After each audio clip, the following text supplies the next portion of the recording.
सत्यवादी श्री वीर तेजाजी महाराज की, जिन्होंने लोगों के लिए, दूसरों के लिए, अपने परिवार को भी कई दफ़ा खतरे में डाल दिया और स्वयं खुद भी परोपकार के लिए आज शहीद होकर आराध्य देव के रूप में अमर हो गए। आज संपूर्ण जाट वंशज श्री वीर तेजाजी महाराज को अपने आराध्य देव एवं अन्य जातियां भी किसान देव के रूप में पूजती हैं। चलिए देखते हैं नागौर के खड़नाल में स्थित प्रसिद्ध वीर तेजाजी महाराज के जन्म स्थान को पूरी जानकारी के साथ, पूरी कहानी के साथ। बस यही कहना चाहूँगा, वीडियो अंत तक ज़रूर देखिएगा।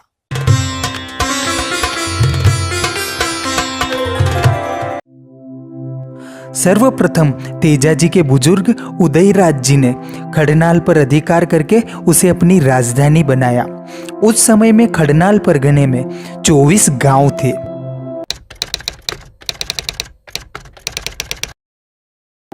लोक देवता तेजाजी का जन्म नागौर के खड़नाल गांव में बोहित राव के पुत्र ताहण देव की छठी संतान के रूप में एक जाट परिवार में हुआ था। माता का नाम राम कंवरी था और प्राचीन काल में बाल विवाह एक प्रतिष्ठा का सूचक था।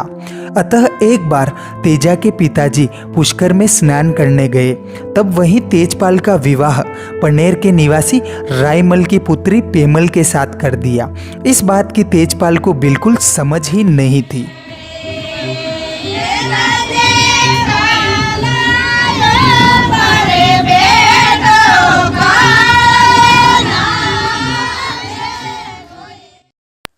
बचपन में ही लोग उनके साहस भरे कारनामों से आश्चर्यचकित रह जाते थे।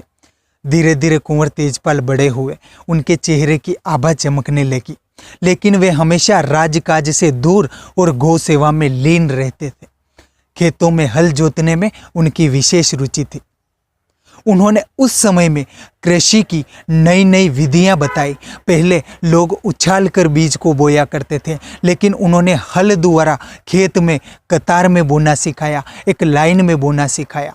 इसलिए कुंवर तेजपाल को कृषि वैज्ञानिक भी कहा जाता है। बरसात का मौसम था।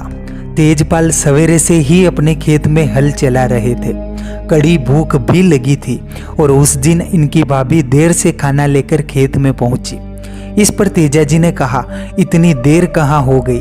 तब इनकी भाभी ने तेजपाल पर तंज कसते हुए कहा कि तुम्हारी पत्नी तो पीहर में बेटी मौज कर रही है और मैं यहाँ काम के मारे पिसती जा रही हूँ।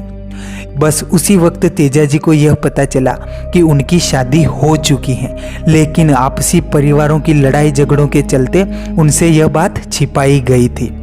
यह बात सुनते ही तेजाजी को बहुत बुरा लगा।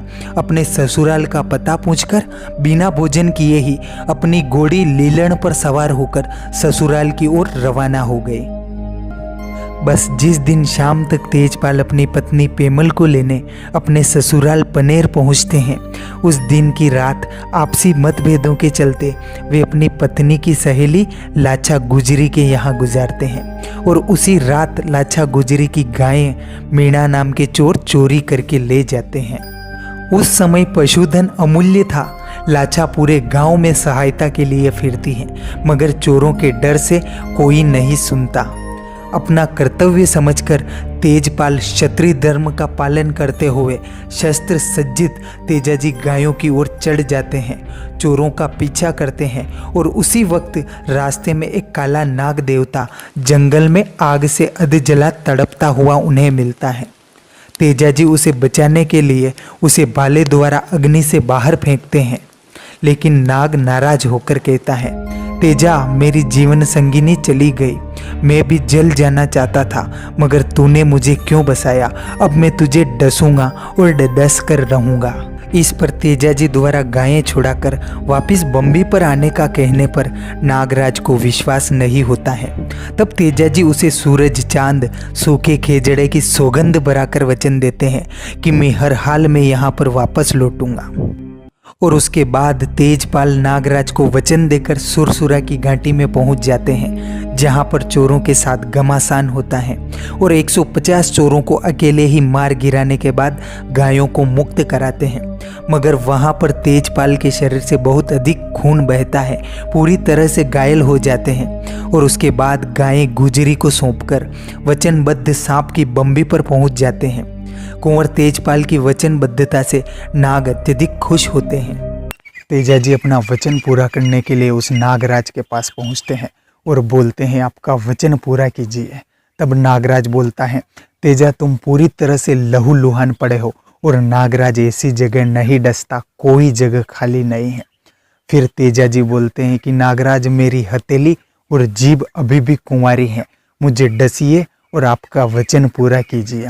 इस पर फिर नागराज बोलता है, तेजा तुम शूरवीर हो, आज मैं तुम्हारी बहादुरी और ईमानदारी से प्रसन्न हुआ। आज मैंने पीढ़ी पीढ़ी का बेर चुकता कर लिया। धन्य है तेजा तुम्हारे माता पिता और धन्य है तुम्हारी बहादुरी और प्राण। आज कालिया नाग हार गया और धोलिया जाट जीत गया। और उसके बाद नागराज प्रसन्न होकर उन्हें वरदान देते हैं कि तेजा तुम अपने कुल के एकमात्र देवता कहलाओगे, कुल के देवता के रूप में पूजे जाओगे। और आज के बाद काला सांप का काटा हुआ कोई व्यक्ति यदि तुम्हारे पास आएगा, तुम्हारे नाम की तांती बांध लेगा तो उसका पान उतर जाएगा। किसान खेत में हल जोतने से पहले तुम्हारे नाम की पूजा करेगा और तुम कलयुग के अवतारी देवता माने जाओगे। यही मेरी अमर आशीष है। और उसके बाद तेजपाल कहते हैं, मैं अपने वचन पर अटल हूँ, नागराज तुम अपने वचन को पूरा करो। और अंततः तेजाजी ने अपनी जीभ पर सर्पदंश झेल कर अपने वचन की रक्षा की।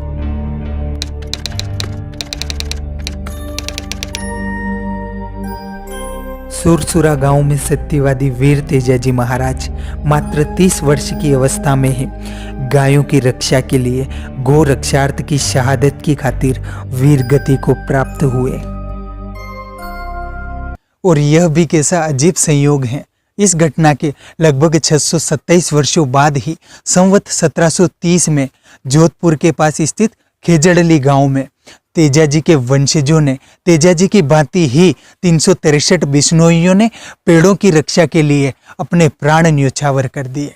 उनमें से 6 बिश्नोइयों का नाम तेजाजी ही था। और नागराज के तेजपाल को डसने के बाद तेजाजी ने वहां पर एक गाय चराते हुए आदमी को बुलाया और कहा, तू मेरा एक काम पूरा करना। मेरी ये लीला अब समाप्त होने के बाद मेरा रुमाल और एक समाचार रायमल जी मेहता के घर ले जाना और मेरे सास ससुर को पांवा धोक कहना, पेमल को मेरे प्यार का रुमाल देना और सारे गाँव वालों को मेरा राम राम कहना। और जो कुछ यहाँ देख रहे हो पेमल को बता देना और कहना कि तेजाजी कुछ पल के मेहमान हैं। लीलन घोड़ी की आंखों में भी आंसू टपकते देख तेजाजी ने कहा, लीलन तू धन्य है, आज तक तूने सुख दुख में मेरा साथ निभाया, मैं आज हमेशा के लिए तुम्हारा साथ छोड़ रहा हूँ। तू खरनाल जाकर मेरी परिवारजनों को आंखों से समझा देना। और उसके बाद आंसू देवासी सीधे पनेर में रायमल जी के घर गया और पेमल को कहा, राम बुरी करी पेमल, तुम्हारा सूरज आज छिप गया। तेजाजी बलिदान को प्राप्त हुए और मैं उनका मेमद मूलिया लेकर तुम्हारे पास आया हूँ। उन्होंने अपने धार्मिक विचारों से जन साधारण को सद्मार्ग पर चलने के लिए प्रेरित किया, जात पात की बुराइयों पर रोक लगाई, शूद्रों को मंदिर में प्रवेश दिलाया और पुरोहितों के आडंबरों का विरोध किया। इसलिए आज तेजाजी के अनेक मंदिरों में निम्न वर्ग के लोग पुजारी का काम करते हैं। जी हाँ, समाज सुधार का इतना प्राचीन कोई अन्य उदाहरण हो ही नहीं सकता।